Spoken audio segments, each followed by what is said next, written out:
queridos irmãos, finalmente estão completamente empossados, cavaleiros e damas. Só pedimos uma coisa a vocês: dignifiquem o vosso nome, que sejamos diferentes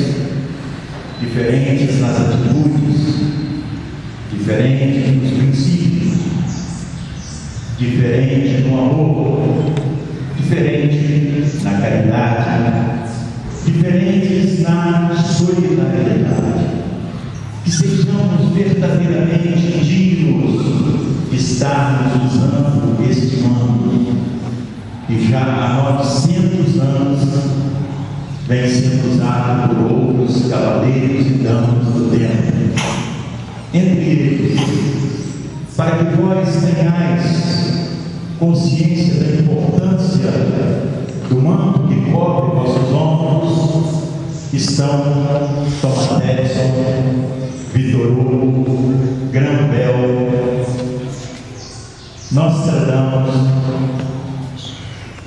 Da Vinci e outros tantos e tantos homens que dignificaram e que contribuíram para a história da humanidade. Que cada um de nós deixe as marcas de suas pegadas sobre a terra, dignificando o vosso nome, de vossa família e o nome do tempo. Que no dia que nós partirmos, todos chorem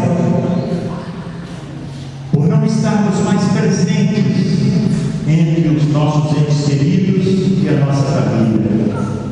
Que nós estejamos sorrindo a caminho da casa do Pai, na certeza de que cumprimos com o nosso dever, com amor, com dignidade, com verdade e com honra. Deus os abençoe. Obrigado a todos vocês, obrigado comunidade, obrigado Cláudio. Que a paz de Deus, de nosso Senhor Jesus Cristo e do Divino Espírito Santo esteja sempre com cada um de vocês. Que essa cerimônia que presenciaram não passe por suas vidas como vento, mas que mora em seus corações.